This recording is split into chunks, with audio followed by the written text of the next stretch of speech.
Assalamualaikum warahmatullahi wabarakatuh. Izin memperkenalkan diri, nama saya David Revani. Nama saya Dita Lia Putri dari kelas 11A dengan nomor absen 10. Assalamualaikum warahmatullahi wabarakatuh. Izin memperkenalkan diri, nama saya Diana Asif, absen 11. Assalamualaikum warahmatullahi wabarakatuh. Izin memperkenalkan diri, nama saya Doni Warinho dari kelas 11A. Assalamualaikum warahmatullahi wabarakatuh. Izin memperkenalkan diri, nama saya Cindy Marisa dari kelas 11A. Jaringan otot. Jaringan otot terdiri atas sel-sel panjang yang disebut serabut otot yang mampu berkontraksi ketika dirangsang oleh impuls saraf. Tersusun dalam susunan partikel di dalam sitoplasma. Serabut otot adalah sejumlah besar mikrofilamen yang terbuat dari protein kontraktil aktin dan juga miosit. Otot adalah jaringan yang paling banyak terdapat pada sebagian besar hewan, dan kontraksi otot merupakan bagian besar dari kerja seluler yang memerlukan energi dalam suatu hewan yang aktif. Fungsi otot jantung adalah untuk memompa darah keluar jantung. Jenis-jenis jaringan otot yaitu yang pertama, otot lurik. Otot lurik atau otot rangka adalah sejenis otot yang menempel pada rangka tubuh dan juga digunakan untuk pergerakan. Otot ini disebut dengan otot lurik karena pada otot ini tampak daerah gelap atau miosin dan juga daerah terang atau aktin yang berselang-seling. Yang kedua yaitu otot polos. Jaringan otot polos mempunyai serabut-serabut atau fibril yang homogen, sehingga bila diamati di bawah mikroskop tampak polos atau tidak bergaris-garis. Otot polos berkontraksi secara refleks dan di bawah pengaruh saraf otonom. Otot polos terdapat pada saluran pencernaan, dinding pembuluh darah, dan juga saluran pernapasan. Yang ketiga, otot jantung. Jaringan otot ini hanya terdapat pada lapisan tengah dinding jantung. Strukturnya menyerupai otot lurik. Meskipun begitu, kontraksi otot jantung secara refleks serta reaksi terhadap rangsangnya lambat. Jaringan saraf berperan dalam penerimaan rangsang dan penyampaian rangsang. Secara embriologi, jaringan ini berasal dari lapisan estoderm. Jaringan ini terdapat pada sistem saraf pusat atau otak dan sumsum tulang belakang.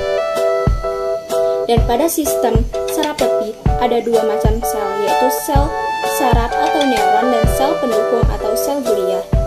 Neuron pendukung badan sel nukleus atau dan penjuluran. Satu tipe penjuluran tersebut adalah dendrit yang berperan dalam menerima sinyal dari sel lain dan meneruskannya ke badan sel.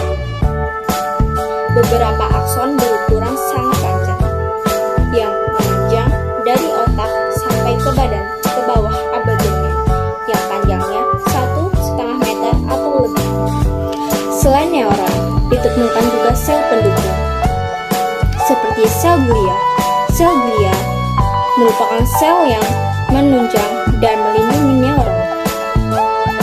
Fungsi jaringan saraf adalah mengatur organ-organ atau alat-alat tubuh agar terjadi keserasian dan menerima serta menghantarkan rangsangan sehingga dapat mengetahui dengan cepat keadaan dan perubahan yang terjadi di sekitar dan tersusun atau sel-sel yang disebut neuron atau sel saraf dan neuralgia atau sel pendukung. Bagian-bagian jaringan saraf. Berikut adalah penjelasan masing-masing saraf. Yang pertama, dendrit. Dendrit yaitu penjuluran pendek sitoplasma yang keluar dari badan sel. Dendrit umumnya bercabang-cabang. Dendrit berfungsi membawa rangsangan menuju badan sel. Yang kedua, badan sel. Badan sel yang di dalamnya terdapat nukleus atau inti sel.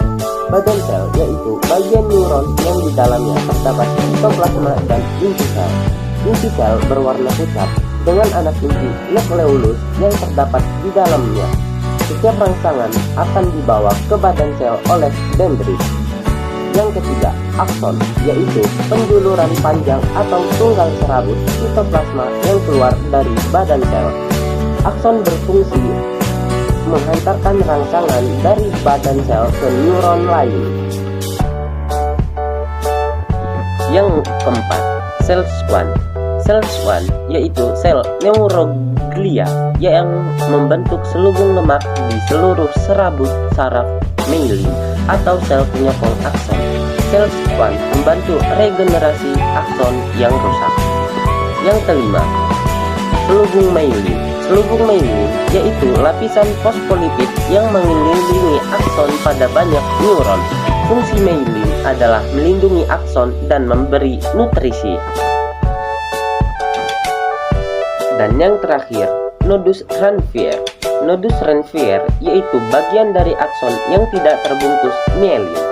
Nodus Ranvier berfungsi untuk mempercepat penghantar impuls. Berdasarkan fungsinya, neuron atau sel saraf dibedakan menjadi dua, yaitu neuron sensorik adalah neuron yang menghantarkan impuls atau rangsang dari organ penerima rangsang atau reseptor ke sistem saraf pusat, yaitu otak atau encephalon, dan sumsum belakang atau medulla spinalis. Neuron motorik adalah neuron yang mengirim impuls atau rangsang dari sistem saraf pusat ke otot atau kelenjar yang hasilnya berupa tangkapan tubuh terhadap rangsang. Terima kasih. Sistem pencernaan berfungsi untuk mencerna makanan agar dapat diserap, diedarkan dan digunakan oleh seluruh bagian tubuh. Sistem pernapasan berfungsi untuk memperoleh oksigen yang diperlukan tubuh dan mengeluarkan karbon dioksida yang tidak diperlukan tubuh. Sistem ekspresi berfungsi untuk membuang hasil metabolisme dan juga zat-zat yang tidak terpakai oleh tubuh. Sistem saraf berfungsi untuk menerima rangsang dari organ dan menyampaikannya ke otak ataupun mengantarkan perintah dari otak ke organ tubuh. Sistem reproduksi berfungsi untuk perkembangbiakan. Sistem reproduksi tergantung pada jenis kelaminnya. Sistem organ adalah kelompok organ yang bekerja sama membentuk suatu fungsi yang sama.